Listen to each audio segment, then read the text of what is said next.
The gunshot echoed across the dusty main street of St. Joe, Montana, shattering the peaceful afternoon like a hammer through glass. Scarlett O'Donnell dropped to the ground, clutching her market basket as bullets splintered the wooden storefront behind her. 3 men on horseback were firing indiscriminately into the town, their faces obscured by bandanas, terror their only purpose. As townspeople scattered for cover, Scarlett found herself frozen in the open, exposed and vulnerable as death whistled past her ears. "Stay down!" A voice cut through her panic as a strong hand pressed against her back, pushing her flat against the dirt. The stranger's body shielded hers as more shots rang out, his warmth contrasting with the cold fear gripping her chest. It was 1876, and lawlessness still reigned in parts of the Montana Territory. Scarlett had only arrived in St. Joe 6 months prior, after her father's passing had left her with nothing but a letter of introduction to a distant cousin who owned the town's millinery shop. At 22, she'd hoped for a fresh start, not an early grave in unfamiliar soil. "When I count to 3, the man sheltering her whispered, his breath warm against her ear, "you're going to run for that alley. Don't look back. Ready?" Before she could protest, he counted rapidly, and suddenly she was running, her skirts bunched in her fists, heart pounding as she dove into the narrow passage between buildings. The stranger followed, drawing his revolver in one fluid motion. He was tall, broad-shouldered, with sun-weathered skin and eyes the color of a summer storm. "Thank you, sir. Scarlett began, but he held up a hand, silencing her as he peered carefully around the corner. "Town marshal's down," he muttered, more to himself than to her. "Those are the Redding brothers, been terrorizing settlements up and down the territory." He glanced at her, his expression softening slightly at the sight of her trembling hands. "You hurt, madam?" She shook her head. "No, thanks to you, Mr. Tanner, Thomas Tanner, but there's no time for pleasantries." He checked his pistol, his movements practiced and precise. "Stay here." "Mr. Tanner, wait." Scarlett grabbed his arm, surprising herself with her boldness. "You can't go out there alone." A hint of a smile touched his lips. "Been handling worse than the Reddings for years, Miss O'Donnell. Scarlett O'Donnell." "Miss O'Donnell." He tipped his hat. "Your concern is noted, but unnecessary." Before she could say another word, he slipped from the alley, moving with the easy grace of a man accustomed to danger. Scarlett pressed herself against the wall, heart hammering in her chest as more gunshots split the air. She closed her eyes, saying a silent prayer for her mysterious rescuer. Minutes passed like hours until finally silence fell over St. Joe. Cautiously, Scarlett peered around the corner. The street had become a tableau of aftermath, broken glass, splintered wood, and 3 bodies lying in the dirt. None were Thomas Tanner's. The cowboy stood in the center of the street, speaking with several men who had emerged from their hiding places, his stance relaxed but alert. Only then did Scarlett realize she was still clutching her market basket, knuckles white from the pressure of her grip. She forced her fingers to release it, smoothed her skirts, and stepped out of the alley with as much dignity as she could muster. By the time she reached the group, the town doctor was examining a wound on Thomas Tanner's arm, a graze that had torn his shirt and left a streak of crimson across his tanned skin. The cowboy seemed more annoyed by the attention than pained by the injury. "You're new to St. Joe," he remarked when he spotted her approach, as if they were meeting at a social gathering rather than in the aftermath of violence. 6 months, Scarlett confirmed, long enough to know we don't usually experience such excitement. "The Reddings have been moving west," one of the townsmen explained. "Robbed the bank in Helena last month, 3 people killed. And now they won't be robbing anyone else," Thomas said with finality, wincing slightly as the doctor applied a bandage to his arm. "You saved my life," Scarlett said, meeting his eyes directly. "I don't know how to thank you properly." Thomas Tanner regarded her for a long moment, his expression unreadable. Then he simply said, "Just keep living, Miss O'Donnell. That's enough." The town of St. Joe buzzed with talk of Thomas Tanner for days following the shooting. Scarlett learned he was a former Texas Ranger who now worked as a cattle driver, occasionally hired by the territorial government to track down particularly dangerous outlaws.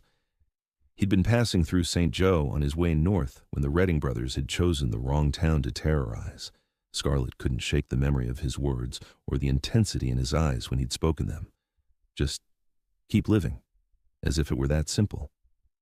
As if continuing to draw breath was payment enough for risking his own life. 4 days after the shooting, Scarlett was arranging a display of ribbons in her cousin Eleanor's shop when the bell above the door jingled. She turned, expecting Eleanor returning from lunch, and instead found Thomas Tanner filling the doorway, hat in hand. "Mr. Tanner," she said, unable to hide her surprise, "I thought you'd left town." "Planning to," he admitted, looking somewhat uncomfortable among the feminine trappings of the millinery shop. "Thought I'd say a proper goodbye first." Scarlett set down the ribbons, suddenly aware of how plain her work dress was, how a strand of auburn hair had escaped her practical bun. "That's very kind of you." An awkward silence stretched between them until Thomas cleared his throat. "I wondered if you might join me for dinner this evening, at the hotel restaurant." His invitation caught her off guard. In 6 months, not a single man in St. Joe had expressed interest in her company. She'd assumed her Eastern mannerisms and education made her unapproachable, or perhaps undesirable. Yet here stood this man, this hero from the dime novels, come to life asking to dine with her. "I'd be delighted," she heard herself say. His smile transformed his face, softening the hard edges and revealing a glimpse of someone younger than his weathered appearance suggested. "I'll call for you at 6 then, if that's agreeable." "Very agreeable." She returned his smile, feeling a warmth spread through her chest that had nothing to do with the summer heat. After he left, Eleanor returned, raising an eyebrow at Scarlett's flushed cheeks. "Was that Thomas Tanner I saw leaving our shop?" "He's invited me to dinner," Scarlett admitted, unable to keep the note of disbelief from her voice. Eleanor clapped her hands in delight. "How wonderful! And not surprising in the least. You're a beautiful, educated woman, Scarlett. It's about time someone in this town recognized it." "He's leaving soon," Scarlett reminded her cousin and herself. "It's just dinner." But it wasn't just dinner. Over a simple meal of steak and potatoes, Scarlett discovered a man far more complex than the stoic hero who'd saved her life. Thomas Tanner had grown up on a small ranch in Texas, the son of a hard-working father and a mother who'd taught school before her marriage. He'd learned to read from her extensive library, developing a love for poetry that seemed at odds with his rugged exterior. "Whitman?" Scarlett asked in surprise when he mentioned the poet. "I wouldn't have guessed." Thomas shrugged, a hint of defensiveness in his posture. "A man can appreciate beauty in words as well as sunsets, Miss O'Donnell." "Scarlett," she corrected him, "and I meant no offense. It's refreshing to meet a man who values literature." His expression softened. "And it's rare to meet a woman out here who can discuss it intelligently." "How did you come to be in St. Joe, Scarlett?" She told him about her father, a professor of literature at a small college in Pennsylvania, whose investments had failed shortly before his death, leaving her with little choice but to seek help from her mother's cousin. "Eleanor's been kind, teaching me the millinery trade, but it's not the life you imagined," Thomas finished for her. "No," she admitted, "though I'm grateful for it. Many women have fared far worse." Their conversation flowed easily from there, touching on books they'd both read, places they'd traveled, dreams they'd harbored. As the restaurant emptied around them, Scarlett realized with a start that 3 hours had passed. "I've kept you far too long," Thomas said, signaling for the check. "You must think me terribly rude." "On the contrary," Scarlett replied, surprising herself with her boldness. "I was hoping the evening might continue. Perhaps a walk before you see me home?" The night air was cool against her skin as they strolled through St. Joe's quiet streets. Thomas offered his arm, and Scarlett took it, acutely aware of his solid presence beside her. "When do you leave?" she asked finally, voicing the question that had hovered between them all evening. 2 days, he answered. "There's work waiting in Wyoming." "Of course." She tried to keep the disappointment from her voice. "You must go where the work is." Thomas stopped walking, turning to face her in the pool of light cast by a street lamp. "Scarlett, I don't want you to think that I—" He broke off, seeming to search for words. "I'm not a man who makes promises lightly." "I haven't asked for any promises, Thomas." "No, you haven't." His eyes searched her face. "You're an extraordinary woman, Scarlett O'Donnell." Before she could respond, he leaned down and kissed her a gentle, questioning touch that sent her heart racing. She responded in kind, allowing herself this moment of connection, knowing it might be all they would ever have. When they parted, Thomas rested his forehead against hers. "I should take you home before I forget myself entirely." They walked the rest of the way in a charged silence, fingers intertwined. At Eleanor's door, Thomas kissed her once more, a kiss that felt like both hello and goodbye. "Good night, Scarlett," he whispered against her lips. "Good night, Thomas." She watched from the window as he walked away, his tall figure gradually swallowed by the darkness. Only then did she allow herself to acknowledge the truth. She was falling in love with a man who would be gone in 2 days' time. The next morning brought unexpected news. A telegram had arrived for Thomas. The cattle drive he was meant to join had been delayed by 2 weeks due to flooding along the planned route. When he appeared at the millinery shop to share this development, Scarlett tried to temper her joy at the prospect of additional time together. 2 weeks isn't much, she said carefully, but it's more than we had yesterday. Thomas took her hand. I'd like to spend them getting to know you better, if you're amenable. Those 2 weeks became the most transformative of Scarlett's life. Each day, Thomas would call for her after the shop closed, and they would spend the evening together dining, walking, talking for hours on the porch of Eleanor's home. He taught her to ride properly, laughing at her eastern side saddle technique and showing her how to mount a horse the western way. It's not ladylike, she protested, though her eyes sparkled with adventure. Maybe not, Thomas conceded, but it's practical. And out here, practical trumps proper more often than not. On horseback, they explored the countryside surrounding St. Joe, picnicking beside streams and discovering hidden meadows bursting with wildflowers. In those quiet moments, away from town and its watchful eyes, their kisses grew more passionate, more desperate, both acutely aware of the countdown hanging over them. As the end of their 2 weeks approached, Scarlett found herself torn between guarding her heart and giving it freely. The night before Thomas was scheduled to leave, they sat on Eleanor's porch swing, her head resting on his shoulder as they watched the stars emerge. I've been thinking, Thomas said, breaking a comfortable silence. The cattle drive will take 3 months. After that, I could return to St. Joe. Scarlett's heart leapt. You would come back? For me? For you. He turned to face her, taking both her hands in his. These 2 weeks have been the happiest I can remember. I'm not ready for them to end. Nor am I, she whispered. I can't offer much, Scarlett. My life is unsettled, dangerous at times. I'm not asking for promises, Thomas, but I want to make them. His voice was low, intense. I want to promise that I'll come back, that we'll see if what's growing between us can flourish. She touched his face, memorizing the feel of his skin beneath her fingertips. Then make that promise, and I'll hold you to it. Their goodbye the next morning was bittersweet, a lingering kiss at the edge of town, witnessed only by the rising sun. As Thomas mounted his horse, Scarlett forced herself to smile through her tears. 3 months, she said. Not a day longer, he vowed. Write to me. General delivery in Cheyenne. Every week, she promised. She watched until he was a speck on the horizon, then turned back toward town, toward the life that now seemed so empty without him. The weeks crawled by. True to her word, Scarlett wrote to Thomas every Sunday, pouring her heart onto paper, telling him about the small events of St. Joe, her hopes, her growing feelings for him. His letters came less frequently. Cattle drives left little time for correspondence, but each one was a treasure, filled with descriptions of the Wyoming landscape, the characters he worked alongside, and increasingly tender expressions of his own emotions. I never expected to find someone like you, he wrote in one letter, someone who makes me question the path I've chosen. Someone who makes me want to build something lasting. As the 3-month mark approached, Scarlett found herself counting days, then hours. Eleanor watched her niece's anticipation with a mixture of happiness and concern. You've given your heart completely, haven't you? She asked, as Scarlett stitched yet another new dress in preparation for Thomas's return.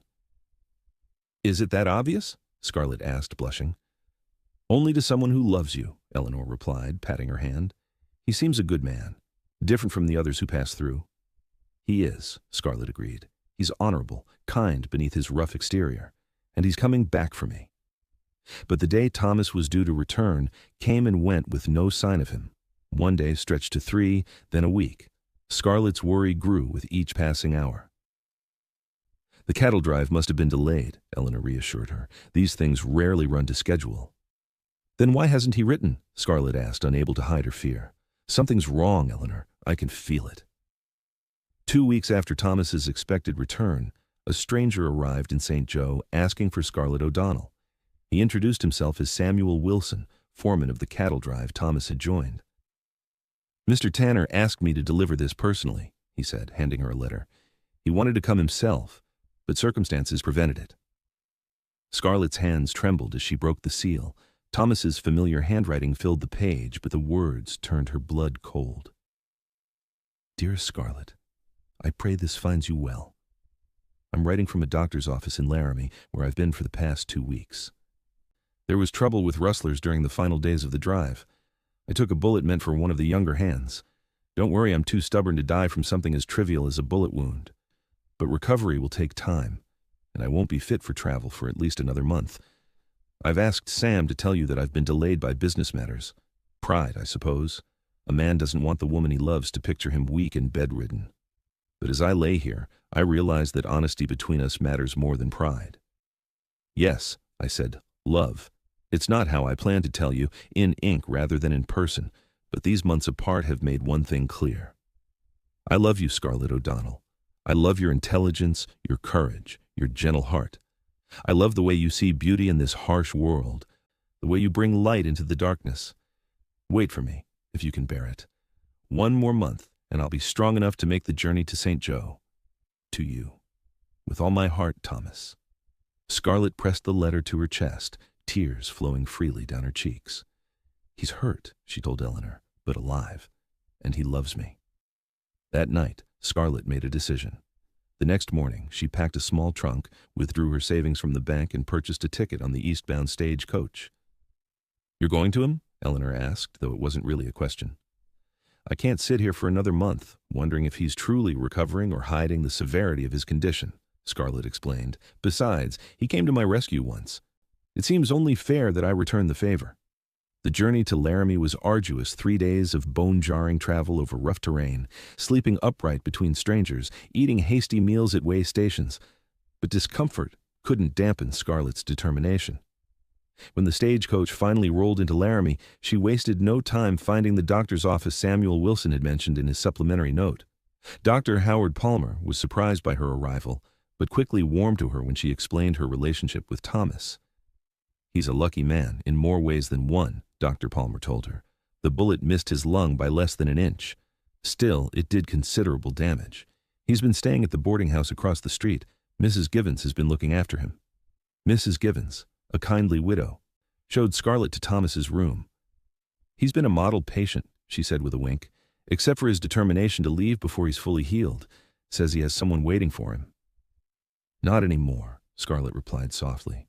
She knocked gently on the door. A familiar voice called, "Come in," and her heart leapt at the sound. Thomas was sitting in a chair by the window, a book open on his lap. He looked thinner, paler than she remembered, but his eyes widened with disbelief and joy when he saw her. Scarlett. He started to rise, then grimaced in pain. "Don't get up," she said quickly, crossing the room to kneel beside his chair. "I came as soon as I received your letter." "You shouldn't have made such a journey alone," he protested, even as his hand reached out to touch her face, as if confirming she was real. "I couldn't wait another month to see you," she admitted. "Not when you were hurt, not when I needed to tell you in person that I love you too." Thomas's eyes shone with emotion. He leaned forward, ignoring whatever pain the movement caused, and kissed her deeply. "I was coming back to ask you to marry me," he murmured against her lips. "Ask me now," she whispered. "Scarlett O'Donnell, will you be my wife? Not just for now, but for all the days we're granted?" "Yes," she answered without hesitation. "Yes, Thomas Tanner, I will." They were married 2 weeks later in Laramie's small church, with Dr. Palmer and Mrs. Givens as their witnesses. Thomas was still recovering, but strong enough to stand beside Scarlett and pledge his life to hers. She wore a simple blue dress she'd sewn during their separation, with wildflowers in her hair. "Not the wedding you deserved," Thomas apologized as they sat together in their rented room that evening. "It's exactly the wedding I wanted," Scarlett corrected him. "You're all I need to be happy, Thomas." As Thomas regained his strength, they discussed their future. He'd been offered a position as deputy marshal in Laramie, but hesitated to accept. "It would mean settling here, not returning to St. Joe," he explained. "Would that disappoint you terribly?" Scarlett considered the question thoughtfully. "Eleanor would miss me, but she's been talking about selling the shop. She has a gentleman caller from Helena who's proposed marriage." She took Thomas's hand. "Home isn't a place for me anymore, Thomas. It's wherever you are." By the time autumn painted the Wyoming landscape in brilliant golds and reds, Thomas had fully recovered and accepted the deputy marshal position. They purchased a small house on the outskirts of Laramie, close enough to town for Thomas's work, but with room for the garden Scarlett eagerly planned. Eleanor visited at Christmas, bringing Scarlett's remaining possessions and news from St. Joe.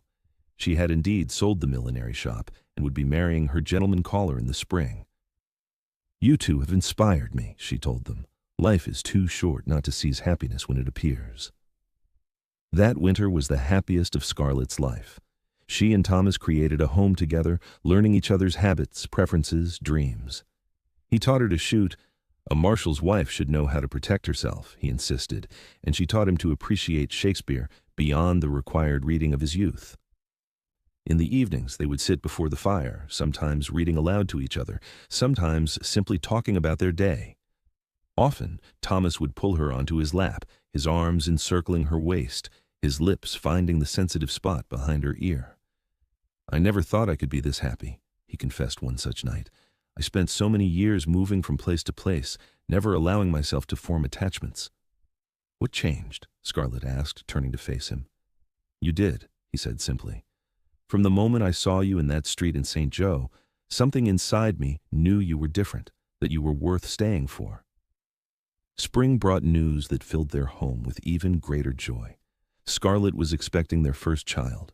Thomas's reaction, a mixture of elation and terror, made her laugh and cry at once.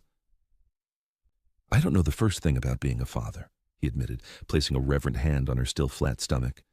"And I know nothing about being a mother," she reminded him. "We'll learn together." As Scarlett's pregnancy progressed, Thomas became increasingly protective, worrying over every discomfort she experienced. When a group of outlaws threatened Laramie that summer, he insisted Scarlett stay with the doctor's family until the danger passed. "I can't risk losing you," he told her, his voice rough with emotion. "Either of you." Scarlett understood his fear. She shared it whenever he pinned on his badge and walked out the door, but she refused to live in its shadow. "We can't spend our lives afraid of what might happen, Thomas. That's not really living." Her words echoed those he'd spoken to her that fateful day in St. Joe, and the irony wasn't lost on him. "Using my own philosophy against me," he said with a rueful smile. "Just keep living," she reminded him. "That's what you told me was thanks enough for saving my life. Now I'm telling you the same." Their son, William James Tanner, was born on a crisp October morning in 1877, almost exactly a year after Thomas and Scarlett had wed. He had his father's storm gray eyes and his mother's auburn hair, a combination that Thomas declared perfect, just like his mother. Motherhood came naturally to Scarlett, though the sleepless nights and constant demands of an infant were a shock to her system. Thomas proved an attentive father, often walking the floor with William when he was colicky, singing old trail songs in his deep baritone. "You're going to spoil him," Scarlett teased, watching them from the doorway one night. "Probably," Thomas agreed unrepentantly, "but we turned out all right being loved. He will too." As William grew from infant to toddler, Laramie grew as well, the railroad bringing new settlers and new opportunities. Thomas was promoted to town marshal when his predecessor retired, a position that brought greater responsibility but also more regular hours. "I never imagined I'd be happy putting down roots," he confessed to Scarlett one evening as they sat on their porch, watching William chase fireflies in the yard. "My father was a restless man. I thought I had inherited that trait." "Perhaps you just needed the right reason to stay still," Scarlett suggested, leaning against his shoulder. "The best reason," he agreed, kissing the top of her head. In 1879, their family expanded again with the arrival of Sarah Eleanor Tanner, a strong-willed little girl who had Thomas wrapped around her tiny finger from the moment she was placed in his arms. "God help us when she's older," he muttered, gazing down at his daughter's face. "She already knows exactly how to get her way." Like father, like daughter, Scarlett teased. The years passed in a blend of ordinary days and special moments. William's first day of school, Sarah's first steps, holidays and birthdays marked with simple celebrations. Scarlett occasionally wrote articles for the Laramie Sentinel, drawing on her education and love of literature. Thomas earned a reputation as a fair but firm marshal, respected by even those who occasionally found themselves on the wrong side of his jail cell. In 1883, when a fire threatened to destroy Laramie's business district, Thomas organized the bucket brigade that saved much of the town. His actions that night reminded many of the young ranger who had once faced down the Redding brothers without hesitation. "You're still the hero who saved me in St. Joe," Scarlett told him that night as she tended burns on his hands and arms. "Not a hero," Thomas protested, "just a man doing what needed doing." "My hero," she insisted, kissing him softly. Their life wasn't without hardship. The winter of 1884 was particularly brutal, bringing illness that claimed several Laramie residents, including Mrs. Givens. Sarah contracted pneumonia, and for several terrifying days they feared they might lose her. Thomas and Scarlett took turns sitting beside her bed, applying cold compresses to her fevered brow, praying for her recovery. "I can face any outlaw without blinking," Thomas whispered one night, his voice breaking. "But the thought of losing her unmans me completely." "She's strong," Scarlett reassured him, though her own fear was a constant presence. "Like her father." Sarah did recover, though the illness left her with a slight weakness in her lungs that required extra care during subsequent winters. The experience brought their family even closer, heightening their appreciation for each day they shared. As their children grew, Thomas and Scarlett's love deepened, weathering the storms of life together.